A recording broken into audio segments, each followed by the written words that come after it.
वंदे मातरम। मैं हूं आपके साथ मनीषा शर्मा और आप देख रहे हैं नेटवर्क 10। हमारे खास कार्यक्रम रिपोर्टर्स लाइव में आपका स्वागत है। और रिपोर्टर्स लाइव में हमारे साथ अलग अलग राज्यों से, अलग अलग जगहों से हमारे संवाददाता जुड़ते हैं, जो बताते हैं कि आज पूरे दिन भर में क्या कुछ खबरों के लिहाज से बड़ा और महत्वपूर्ण रहेगा।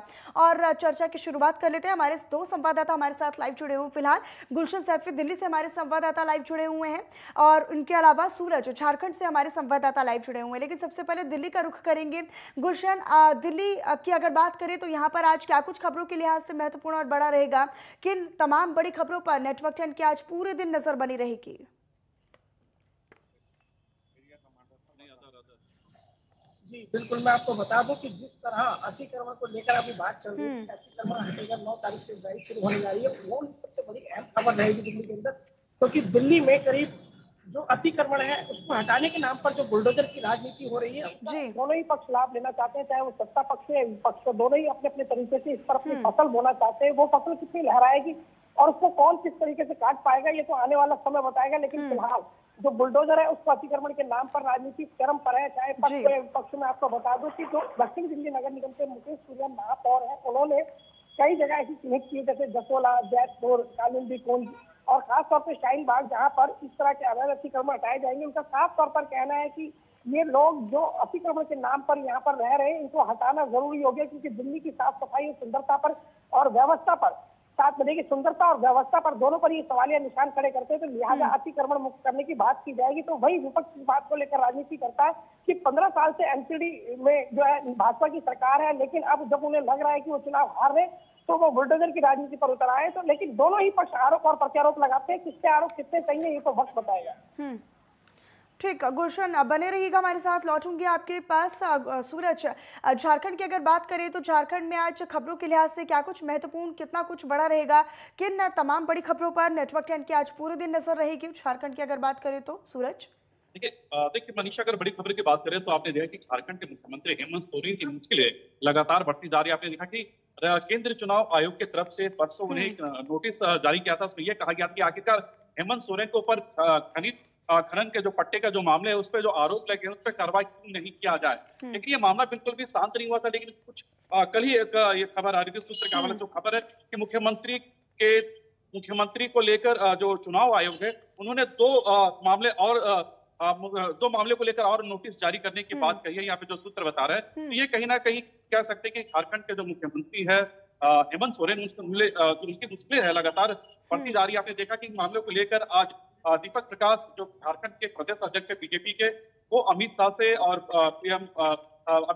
जो पार्टी के जो बड़े नेता है उनसे वो मुलाकात कर रही है। कहा यह भी जा रहा है कि झारखंड के जो अभी वर्तमान की जो राजनीति है उससे वो कहीं ना कहीं अपडेट करेंगे। तो ये कह सकते हैं कि कहीं ना कहीं तमाम चीजों को लेकर झारखंड के जो मुख्यमंत्री है हेमंत सोरेन के उसके लिए बढ़ सकती है। लेकिन अगर वही हम दूसरी खबर की बात करें तो आज कांग्रेस के जो प्रदेश प्रभारी अविनाश पांडे रांची पहुंच चुके हैं। कुछ ही देर के बाद वो पार्टी के जो तमाम नेता है, जिला अध्यक्ष हो या उपाध्यक्ष हो या पार्टी के विधायक हो, मंत्री हो, उनसे वो मुलाकात करेंगे और संगठन को लेकर विस्तार से वो जानकारी लेंगे। सबसे बड़ी बात है कि अभी फिलहाल जो वर्तमान में जो राजनीति हालात है उनसे वो कहीं ना कहीं जो पार्टी के जो शीर्ष नेता है उनसे वो अपडेट होंगे। तो जाहिर सी बात है कहीं ना कहीं जो फिलहाल जो झारखंड की राजनीति है वो दिल्ली शिफ्ट हो चुकी है, और इसे को लेकर आज जो प्रभारी है पार्टी के साथ साथ जो यहाँ के जो राजनीति हालात है वो तमाम जो बड़े नेता है पार्टी के, उनसे वो अपडेट लेंगे। जाहिर सी बात है कि झारखंड में जो राजनीति है, जो झारखंड में जो सरकार चल रही है उसमें जेएमएम और कांग्रेस की गठबंधन की सरकार है। तो ऐसी स्थिति में अभी फिलहाल वर्तमान स्थिति क्या है, राज्य में किस तरह के हालात है, पॉलिटिकल को लेकर, इन तमाम चीजों को लेकर वो पार्टी के नेताओं से अलग से ही बात करेंगे। और पार्टी के जो प्रभारी है वो कल भी पार्टी के जो नेता है उनसे वो कल बैठक करेंगे। तो जाहिर तौर पर ये दो बड़ी खबरें हैं। और तीसरी बड़ी खबर की बात करें तो फिलहाल अभी एक खबर आ रही है, खूंटी जिले से झारखंड पुलिस को एक बड़ी सफलता मिली है। पुलिस ने सर्च अभियान के दौरान पीएलएफआई के एरिया कमांडर है लाका पाहन को मार गिराया। फिलहाल उस इलाके में जो मुरहू का जो इलाका है, जो घनघोर जंगल है, वहां पे फिलहाल पुलिस की सर्च ऑपरेशन जारी है। मनीषा। ठीक, लेकिन ठीक सूरज बने रहिएगा हमारे साथ, लौटूंगी आपके पास। गुलशन, देखिए आपने तमाम बातों का जिक्र किया, तमाम जो बड़ी खबरें हैं उनका जिक्र किया। ऐसे में जिस तरीके से बिजली का जो संकट इन दिनों गहराता जा रहा है और भारी जो गर्मी है, भीषण गर्मी है, उससे भी लोग परेशान हैं। और ऐसे में कई जगहों पर हम देख रहे हैं कि जो 8 से 10 घंटे तक बिजली के जो कट है वो भी लग रहे हैं, जिससे न केवल ग्रामीण इलाकों में बल्कि शहरी इलाकों में भी रहने वाले लोगों को परेशानियां झेलनी पड़ रही हैं। और खासतौर पर अगर हम किसानी खेती की बात करते हैं तो यहाँ पर भी लोग खासा प्रभावित है। दिल्ली की अगर हम बात करते हैं तो दिल्ली में किस तरह के हालात हैं बिजली को लेकर, क्या लोगों को कितनी परेशानियां यहाँ पर झेलनी पड़ रही हैं बिजली को लेकर? देखिए, दिल्ली में हालात चिंताजनक जरूर है बिजली की कमी को लेकर, लेकिन फिलहाल हालात काबू में है। बाकी राज्यों की तर्ज पर दिल्ली में 2 से 4 घंटे या 6 घंटे या 8 घंटे का कट नहीं लग रहा है, लेकिन दिल्ली में हालात ये गंभीर अवस्था है कि कोयले की कमी है और कोयले की कमी से कभी भी बिजली की आपूर्ति रुक सकती है। मैं आपको बता दूं कि दिल्ली के अंदर जो दिल्ली मेट्रो है वो दिल्ली की लाइफलाइन कही जाती है और इसमें करीब एक दिन तो ऐसा रिकॉर्ड बना कि 79 लाख लोगों ने एक दिन में सफर किया। तो ऐसे में हम समझ सकते हैं कि मेट्रो हमारी लाइफलाइन क्यों कहलाती है। और मेट्रो को दिल्ली की जितनी सप्लाई है उसके करीब आधी सप्लाई मेट्रो को अकेले चाहिए खपत के लिए। तो ऐसे में दिल्ली की कंजक्शन जो है बिजली को लेकर काफी ज्यादा है। तो ऐसे में चिंता अवश्य है, लेकिन फिलहाल मैं आपको हालात बता दूं, हालात काबू में है, ज्यादा बिजली के कट नहीं लग रहे हैं। लेकिन लोगों में चिंता जरूर है कि आने वाला कल क्या होगा, क्योंकि लगातार जिस तरह लोगों के बीच में पहुंच रही है और खबरें मिल भी रही है कि कोयले की कमी है थर्मल प्लांट पर। जैसे कि मैं आपको एक बात और बता दूं कि पहले हम 100% थर्मल प्लांट पर निर्भर करते थे, लेकिन अब फिलहाल समय की जरूरत है और आधुनिकीकरण ने अब थर्मल प्लांट की उपयोगिता को 50% कम कर दिया है। 50% हम ऐसे संसाधनों की ओर बढ़ रहे हैं जैसे पवन ऊर्जा है, नाप की ऊर्जा, इस तरह की ऊर्जाओं को हम अपनाने का आज प्रयत्न कर रहे हैं। यही वजह है कि कोयले के ऊपर हम टिके तो है लेकिन पूरी तरह से नहीं टिके। जी ठीक गुलशन, बने रहिएगा, लौटूंगी आपके पास। सूरज, अगर हम झारखंड की बात करते हैं तो हमने देखा कि बीते कई दिनों से झारखंड में भी जो कोयले की आपूर्ति है वो पूरी ना होने के कारण बिजली का संकट यहाँ पर गहरा रहा है। इस वक्त हालात वहाँ पर क्या है, किस तरीके से लोग परेशानियों का सामना कर रहे हैं और यहाँ पर प्रशासन की और सरकार की क्या तैयारियाँ हैं ताकि आने वाले दिनों में जो बिजली का संकट है अगर वो और ज़्यादा बड़ा होता है तो उसमें लोगों को परेशानियों से बचाया जा सके? देखिए, जाहिर तौर पर आपने देखा कि झारखंड में इस बार बहुत गर्मी पड़ रही है।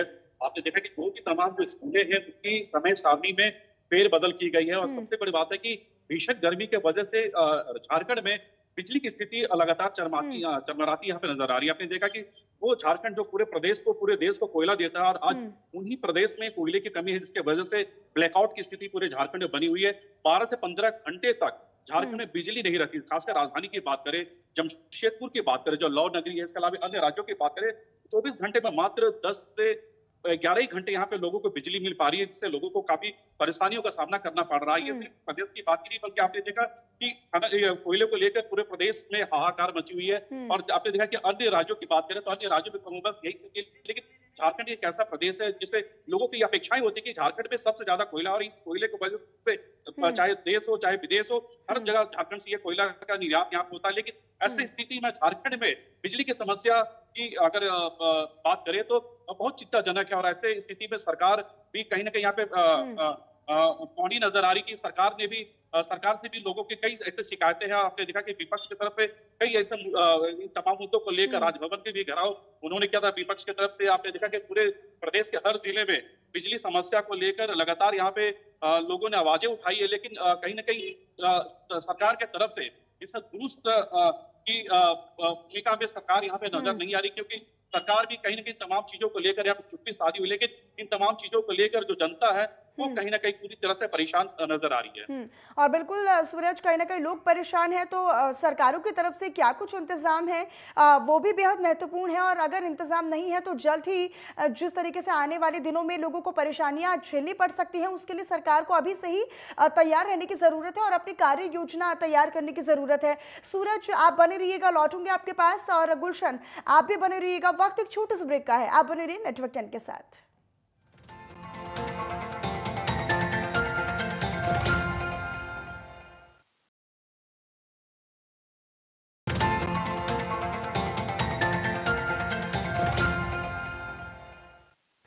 और एक बार फिर से ब्रेक के बाद आप सभी का बहुत स्वागत है। हमारा कार्यक्रम रिपोर्टर्स लाइव लगातार जारी है और चर्चा में और संवाददाता हमारे साथ जुड़ चुके हैं। ईशा ठाकुर हमारी संवाददाता चंडीगढ़ से हमारे साथ लाइव जुड़ी हुई हैं। आपका भी रुख करेंगे ईशा, लेकिन विवेक रंजन बिहार से हमारे सहयोगी जुड़े हुए हैं। लेकिन सबसे पहले ईशा आप ही का रुख करूंगी। आप पंजाब की अगर बात करें, चंडीगढ़ की अगर बात करें तो खबरों के लिहाज से क्या कुछ आज पूरे दिन में महत्वपूर्ण और बड़ा रहेगा, किन खबरों पर नजर बनी रहेगी?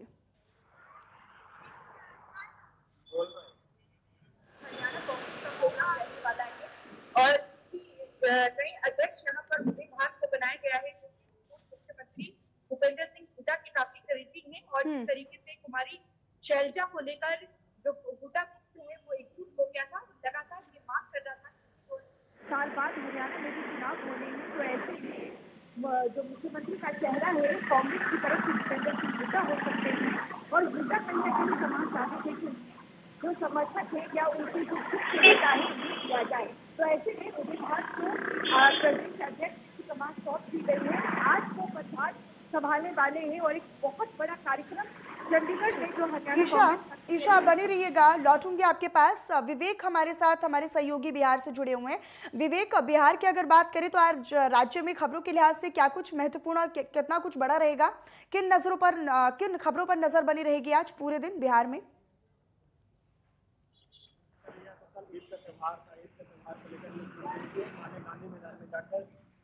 लोगों को ईद का नवाज का अदा किया, उसके बाद जो बिहार में सियासत शुरू हुई है ईद को लेकर। बता दें कि दरभंगा से एक ऐसी खबर आई है जहां पे जो दरभंगा विश्वविद्यालय में जो एक समुदाय की तरफ से जो कल ईद का त्योहार था, इसके समुदाय की तरफ से वहां पे ईद का नमाज का अदा रखा गया था, जो कि एक सरकारी संपत्ति है। सरकारी संपत्ति में लेकर एक धार्मिक बना दी जाती है, तो ये कहीं न कहीं लेकर आप बीजेपी के जो विधायक है वहां से संजय सरावगी, उन्होंने राज्यपाल से मिलने के लिए और इस पर विचार करने के लिए बात रखी है। बता दें कि जेडीयू के विधायक के तरफ से वहां पे एक कार्यक्रम रखा गया था। ये खबर काफी सुर्खियों में है। अब ऐसे में लेकर क्या किस तरीके से भी बीजेपी और जेडीयू के बीच में खींचतानी होगी, यह देखना होगा। अगर वहीं दूसरी खबर की बात कर लिया तो प्रशांत किशोर जो चुनावी रणनीतिकार है वो अब बिहार में आ गए हैं। बिहार में लोगों से मुलाकात कर रहे हैं। वो अपनी पार्टी, नई पार्टी का नींव रखने वाले, नई पार्टी का जो आगाज बिहार से ही करेंगे। बता दें कि जिस तरीके से जेपी का धरती कही जाए बिहार और चाहे गांधी के धरती, इसी तरीके से अब प्रशांत किशोर जो है चुनावी रणनीतिकार, उनको जब कांग्रेस से मोह भंग हुआ तब वो नीतीश कुमार की ओर तलाश रहे थे कि नीतीश कुमार प्रधानमंत्री के लिए आगे हो जाएंगे। तब नीतीश कुमार भी नहीं एग्री हुए तो वो अब खुद की अपनी पार्टी बना रहे हैं। अब लोगों के बीच में वो जाएंगे। सूत्रों से जो खबर है कि 14 मई के बाद वो लोगों के बीच में जाकर बिहार के 38 जिला का भ्रमण करेंगे और लोगों से मुलाकात करेंगे। वो अपनी पार्टी का, नई पार्टी जो स्वराज पार्टी है, उस स्वराज पार्टी का नाम रखेंगे। अभी तक वो पार्टी का नाम का घोषणा नहीं किए, क्या उनकी पार्टी का नाम रहेगा। ऐसे में लेकर अगर ये जो है बहुत ही 2024 का जो लोकसभा चुनाव होगा, 2024 का लोकसभा में देखना होगा। वहीं अगर प्रशांत किशोर से जुड़ी खबर पर बात कर लिया तो जो तेजस्वी यादव, कल तेजस्वी यादव सहरसा पहुंचे हुए थे। सहरसा में उनसे जब सवाल किया गया कि अब बिहार में एक नई पार्टी की नींव रखने वाले हैं प्रशांत किशोर, तो उनको लेकर उन्होंने कहा कि प्रशांत किशोर को हम कोई नोटिस नहीं लेते हैं। जबकि प्रशांत किशोर को देश में एक बड़ी चुनावी रणनीतिकार के तौर पर जाने जाते हैं और कई बार जब देखा कि 2014 के लोकसभा चुनाव में मोदी को सफलता दिलवाने वाले चुनावी रणनीतिकार प्रशांत किशोर हैं। चाहे बिहार की बात कर ली जाए, 2015 में महागठबंधन को सफलता दिलाने वाले चुनावी रणनीतिकार। बिल्कुल, और प्रशांत किशोर जो रणनीतिकार हैं वो कई मायनों में उनका जो कद है वो बेहद खास है, क्योंकि कई चुनावों में उनकी अहम भूमिका रही है विवेक। और ऐसे में अगर वो पार्टी बनाते हैं तो यहाँ पर विपक्षी खेमों में भी कहीं ना कहीं हलचल है, और ऐसे में कितना प्रभाव यहाँ पर पड़ेगा वो आने वाला वक्त बताएगा। आप बने रहिएगा विवेक, लौटूंगे आपके पास। ईशा हमारी सहयोगी लगातार हमारे साथ चंडीगढ़ से लाइव जुड़ी हुई हैं। ईशा, खबरों के लिहाज से आज पूरे राज्य में क्या कुछ खास रहेगा, कितना कुछ बड़ा रहेगा? की अगर बात करें तो पंजाब हरियाणा की राजधानी है चंडीगढ़, और यहाँ पर आज कांग्रेस का बड़ा कार्यक्रम होने वाला है। जिस तरीके से जो पूर्व मुख्यमंत्री और नेता प्रतिपक्ष हैं भूपेंद्र सिंह हुड्डा, उनकी तरफ से लगातार और उनके खेमे की तरफ से ये आवाज उठाई जा रही थी कि प्रदेश अध्यक्ष की सम्मान उनके गुट के किसी नेता को दी जाए, क्योंकि चुनाव होने हैं, 2 साल का वक्त यहाँ पर रह चुका है।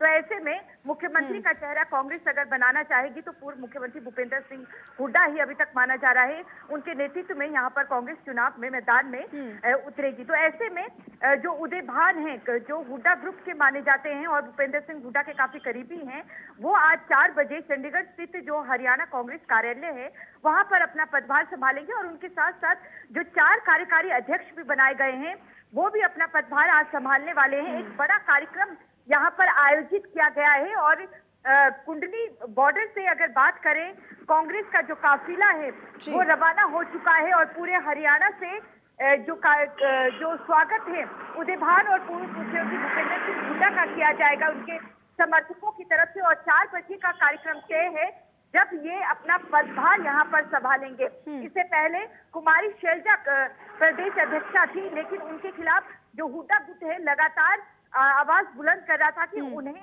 हटा दिया जाए। वो इसलिए भी क्योंकि अगर बात करें यहाँ पर नगर निगम चुनाव भी होने हैं, लेकिन अभी तक जो कांग्रेस की स्थिति है बहुत ज्यादा खराब चल रही है, क्योंकि संगठन ही नहीं बनाया गया है जमीनी स्तर पर अगर बात करें।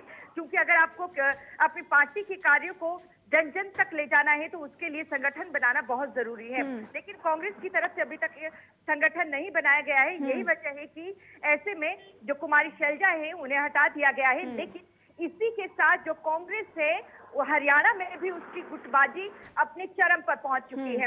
बिल्कुल, और कहीं ना कहीं इसी का खामियाजा हर बार कांग्रेस को भुगतना भी पड़ता है। ईशा, आने वाला वक्त बताएगा कि आखिरकार कांग्रेस किस तरीके से अपने में सुधार करेगी और क्या कुछ राजनीति में आगे देखने को मिलेगा। आप बने रहिएगा ईशा। गुलशन लगातार हमारे साथ हमारे सहयोगी बने हुए हैं दिल्ली से। गुलशन, अगर हम यहाँ पर कोरोना की बात करते हैं, क्योंकि कोरोना के मामलों में एक बार फिर से इजाफा होता नजर आ रहा है, ऐसे में दिल्ली की अगर बात करें तो क्या कुछ हालात है, कितने आंकड़े हैं और कितने 24 घंटे में मामले सामने आए हैं?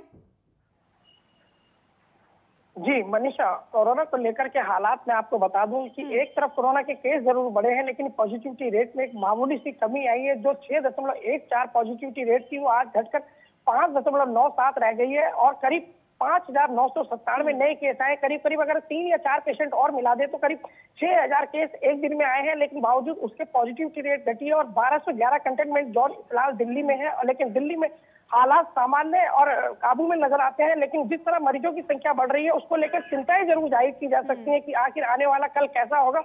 लेकिन फिलहाल आज तक स्थिति ना तो इतनी ज्यादा पैनिक है और ना ही काबू से बाहर है। स्थिति तनावपूर्ण भी नहीं है और स्थिति काबू में भी है, क्योंकि ज्यादातर मरीज जो है, अगर मैं बात करूं तो करीब 150 मरीजों की अगर हेर फेर मान ले तो अस्पतालों में वो भर्ती हुए ठीक होकर के लौट गए। बहुत ज्यादा संख्या अस्पतालों की ओर नहीं गई। ज्यादातर लोग मामूली से 3 से 4 दिन का आराम करने पर, प्रिकॉशन लेने पर और आइसोलेट करने पर खुद को वो ठीक हो गए हैं। तो ऐसे में कहा जा सकता है कि कोरोना के केस जरूर बढ़े लेकिन चिंताएं नहीं बढ़ी। जी ठीक गुलशन।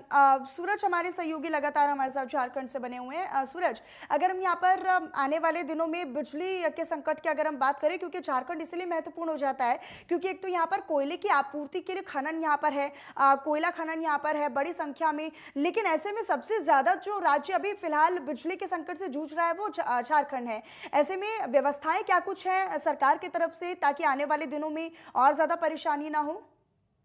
मनीषा, देखिए कुछ दिन पहले आपने देखा कि केंद्रीय कोयला मंत्री प्रहलाद जोशी 2 दिवसीय दौरे पर रांची आए थे। उन्होंने तमाम अधिकारियों, चाहे सीसीएल हो चाहे बीसीसीएल हो, तमाम अधिकारियों के साथ उन्होंने बिजली समस्या को लेकर और साथ ही जो कोयला समस्या जो उत्पन्न हो रही है पूरे प्रदेश में, आखिर में वजह क्या है, क्यों कोयले की कमी हो रही है। क्योंकि आपने देखा कि पूरे प्रदेश में जहां जहां कोयला पाया जाता है वहां पे अवैध खनन किए जाते हैं। तो अवैध खनन पे कैसे लगाम लगाई जाए, तमाम जो को लेकर अधिकारियों के साथ उन्होंने बैठकें की और बैठक के नतीजा ये निकला कि कल से ये देखा जा रहा है कि चाहे सीसीएल का अधिकारी हो या फिर बीसीएल, तमाम जो अधिकारी है वो काफी एक्टिव नजर आ रहे हैं कि झारखंड में कोयले की कमी ना हो और कोयले की चोरी को किस तरह से रोकथाम किया जाए, तमाम चीजों को लेकर वो लगातार कहीं ना कहीं अपने आप को यहाँ पे गंभीर अवस्था में देख रहा है। सबसे बड़ी बात है कि कोयले की कमी की वजह से पूरे प्रदेश में जो बिजली की समस्या है उससे कहीं ना कहीं लोगों के बीच में चिंता का विषय बना हुआ कि आखिरकार झारखंड पूरे देश और दुनिया को कोयला देता है, लेकिन झारखंड में ही बिजली की जो स्थिति है काफी दयनीय बनी हुई है। तो ऐसी स्थिति में सरकार के पास कोई जवाब नहीं है। जब सरकार के